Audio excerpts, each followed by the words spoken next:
founder of Sprat Video, a production agency. Made videos for some of the largest companies in the world over the last 40 years. Hundreds of TV programs, The Word, the Brit Awards, Big Brother, Top Gear. I remember watching films like Duel, when they came out, Steven Spielberg's first film, Star Wars when I was 10, all these great films. And I knew they were great when I was 10 years old. Yeah.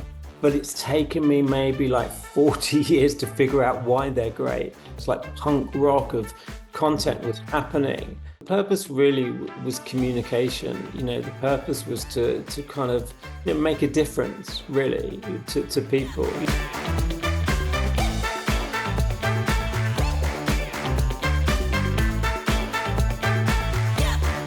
Welcome to another episode of Free to Lead, Journeys of Leaders, driven by passion, inspired by purpose. And I'm very happy to welcome Dan Gable to today's show. Hey, Will, that was a very passionate intro with purpose, so I like that. Yeah, exactly. You and I are friends. We've known each other for quite a while. So it's great to showcase you and pearls of wisdom you've had in your last 40 years in the film and video industry. You're also the founder of ShoutOut, which I'll let you explain, but it's automated video creation for people. So that these events, people can put a little video on and post it on their socials and promote themselves. Also founder of Sprat Video, a production agency.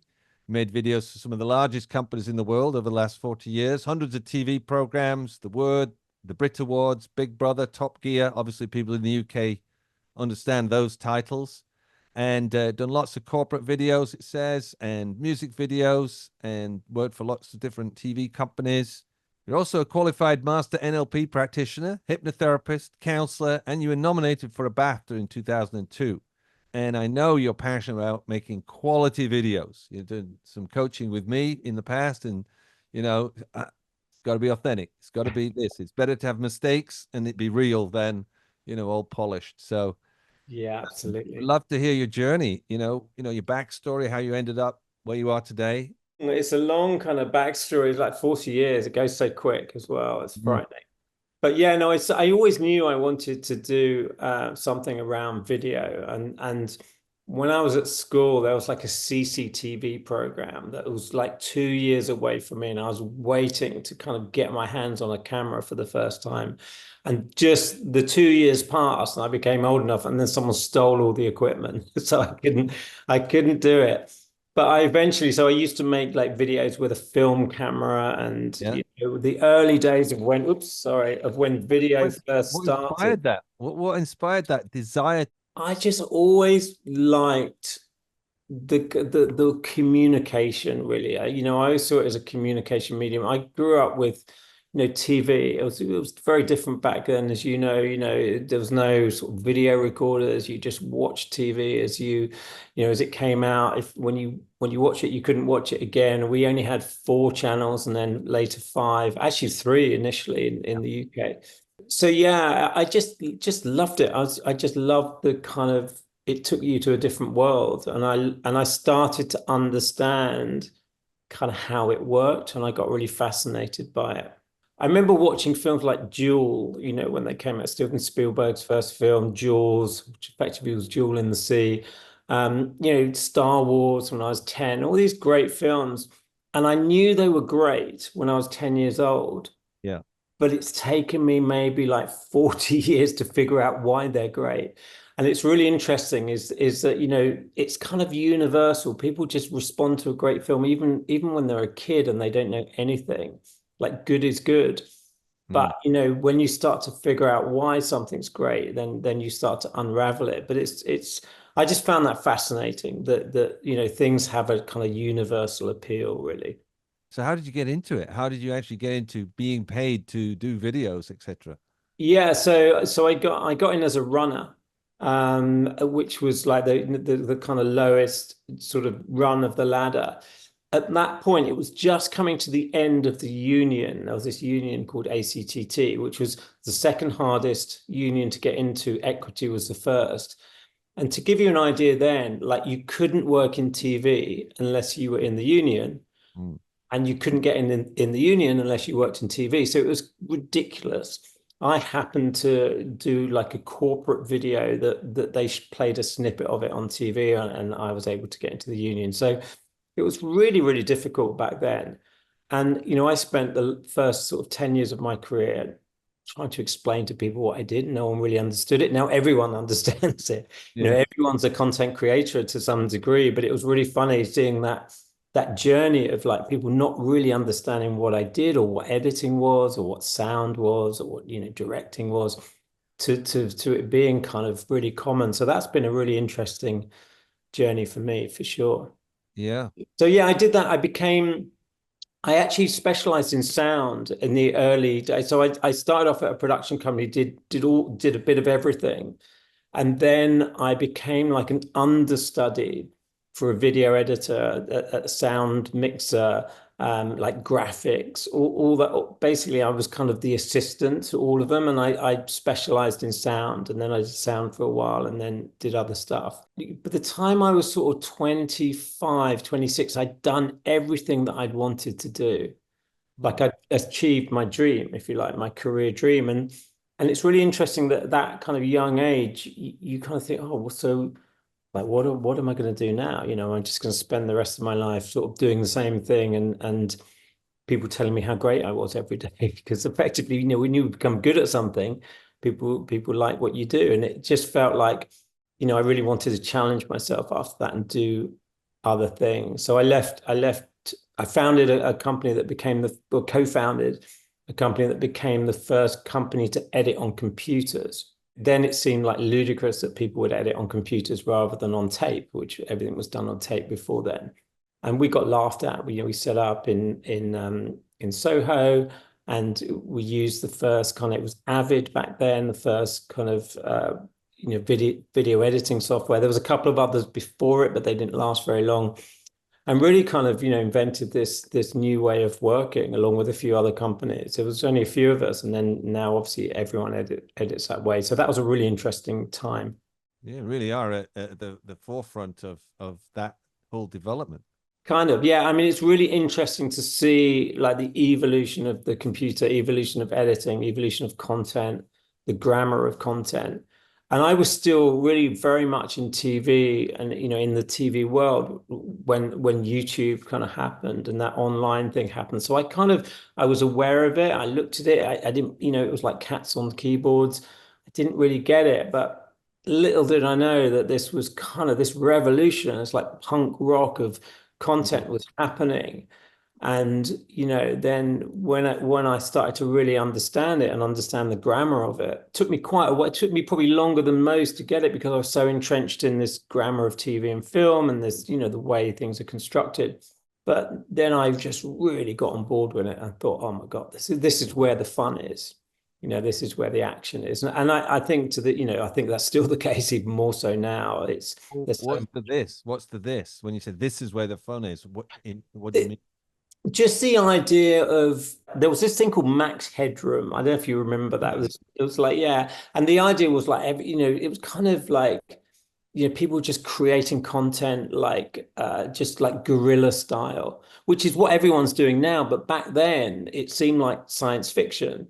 Yeah. So this is the idea that anyone could be a content creator. The barrier to entry was completely kind of eroded. And companies like Apple really changed that as well. They kind of, their whole messaging was about everyone being a creator. Because in the industry, everyone used Apple computers, but before it was cool, so to speak. That was because they were the ones powerful enough. There's a Silicon Graphics one as well, but Apple were sort of powerful enough to run the software that we needed to use. But then it just opened up to everyone. So this is really about sort of democratizing it and having everyone being able to create content and tell their Yeah. story. And is that how you led to the idea for ShoutOut? Because ShoutOut, if you'd say a little bit about what it actually is and makes available. There was two things really, the evolution of ShoutOut. So before that, by the way, I got into kind of the video making, online video making, which worked really well. But we did a show called Big Brother. It was like a big show, people in a house. And in order to do that, we had to write some software that was like the first ever logging software to log, what people are doing. So I was kind of, I just was fascinated by software, fascinated by the workflow of something like Big Brother that was really, really difficult actually in tele terms at the time. Yeah. And I just saw ShoutOut is basically a way of being able to make videos much easier than using a traditional kind of timeline based editing tool. So the idea is you build your template, then you can record a video and it brands it up in that template. Yeah. So it's used a lot for events. People can use it to kind of create TikToks or Instagram Reels, or to send out links to people to capture testimonials, for example. So it really is trying to kind of make it's a video personalization tool. So it's a way of just making it a lot easier and a lot more immediate. Because what interestingly I saw happening was, that YouTube came out and there was a rawness to it. There was a real kind of edginess to it. And then technology kind of smoothed off the edges a little bit and it became, content became a lot more polished. It almost became a bit like sort of shorter versions of TV. And I think, I just like the rawness that you can achieve by doing something immediate. So Shazza kind of enables that to happen, but to Yeah. brand it up and to make it look a bit more branded, but Yeah. it still be very, very immediate. Yeah, I mean, I've watched the evolution of Shout Out over the years because I've known you and I've used it myself. I've sent it out to clients to do testimonials, and you got to you say a template. What that means for people listening is you create like a framework for the video. So it says your name, Will Steele Coaching, and then their name around it, and you can put bits on it, and you can have an intro and an outro with music and all that stuff. So blah blah blah blah. And then this person goes, "Hey, I've just been to this event with Dan and it was amazing." Or, I've just been coached by Will Steele. I've had this massive breakthrough. And like 15, 30 seconds like that. And then it finishes, right? And then it's Yeah, video that you can just press and you can just post straight to your socials. So I've watched. exactly. It just makes it quicker. But the other thing is, there's a lot like, I still make, big budget videos, go around the world with big cameras and make these kind of videos. But there's something about when you're talking into a phone that people are just it's a lot more authentic what you get. So I just like the idea of kind of filming people on phones rather than big cameras, just because you kind of get the real person, I think. Yeah, beautiful. What has been some of the challenge with, if you look, some of those real challenges in getting that thing off the ground? Because, there's a lot of people listening to this are also founders, and maybe they're on their journey and coming up against for some of the things maybe like you came up against, like real challenge. Yeah. What were some of those? Oh God, how long you got, Will? I think The one that challenged you, remember, this is free to lead. So you had sure.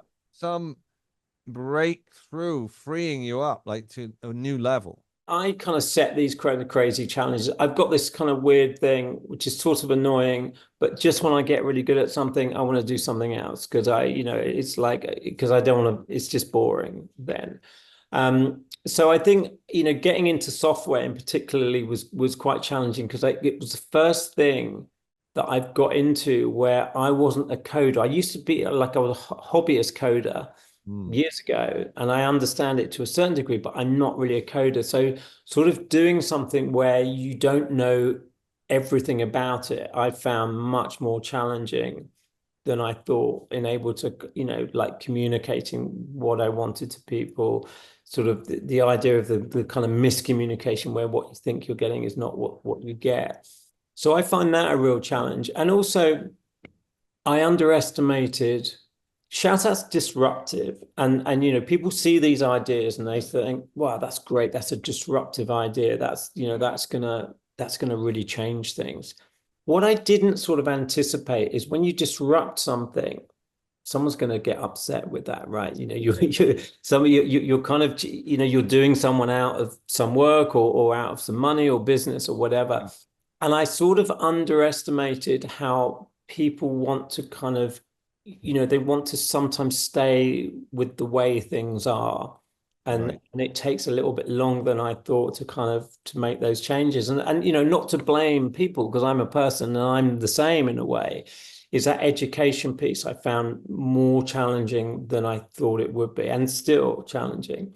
So I think, if for someone listening to this, is think about any disruptive technology that there's an impact to people, and that impact you need to think about. Was interviewing recently a friend of mine, Chris Daigle, on AI, and he's Yeah, getting people in AI. If you use AI, you can get your job done maybe in a day instead of a week. Everything that you would normally do in a week and get done in a day. And it's not really the technical side of it. It's like you being the expert in your area and finding the tools that help you do your job faster. So obviously that's going to have, implications, kind of what you're talking about. for sure. I mean, we integrate with AI platforms, two AI platforms, and it's a phenomenal thing. I don't think people quite understand, and I don't want to. Sounds like you've had this discussion before, but I don't think people quite understand how disruptive and how powerful AI is, and how the world is going to be so different. I don't think people just. It's almost like climate change, where it's like it's so kind of big that Yes. sometimes people don't really sort of, quite acknowledge it at how I use AI every day, and it's phenomenal. And the change from like a year ago to now, to 2 years ago to now, is just crazy. Yeah, and as that ups your productivity and what you can make available. Yeah. Yeah. All Oh right. yeah, absolutely. And I think it's interesting, certainly in the software space. I think the user interface, example. I always, like you look at these great companies, Google, like that's the best user interface anyone can have, right? It's just a text box. Yeah. Okay, you've got Google Lens and some other stuff, but ultimately it's as simple as that. But then, AI can turn every bit of software into a kind of speech or text-based user interface,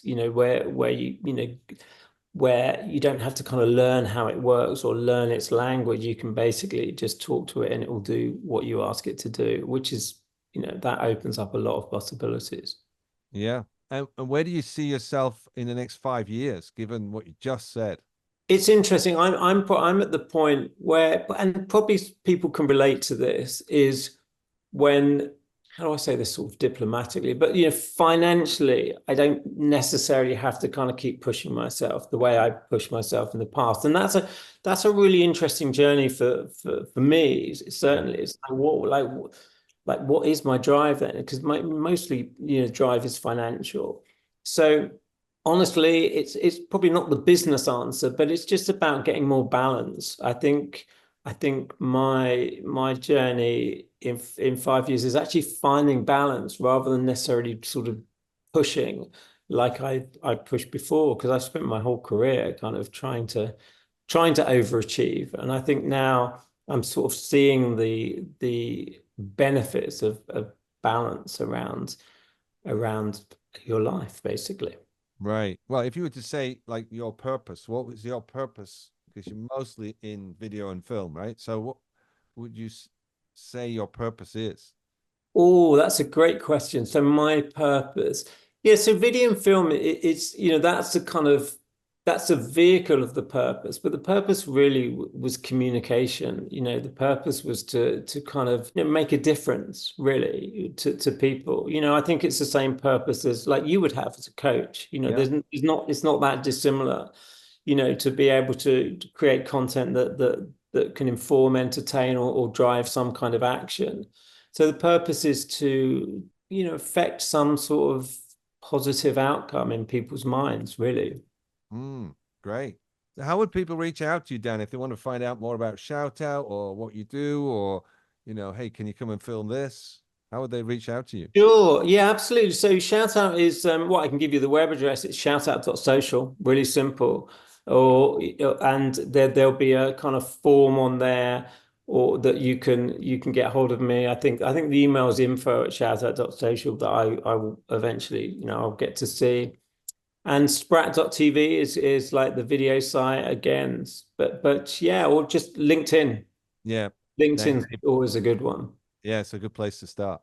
All right, Yeah. great. It's been great having you on the show, and some real food for thought for those people in video, but also as a founder, going through those journeys. I mean, it's a long journey, 40 years, and you're Yeah. still looking like what's new, what's next. Thank you very much. Great. Thanks, Will.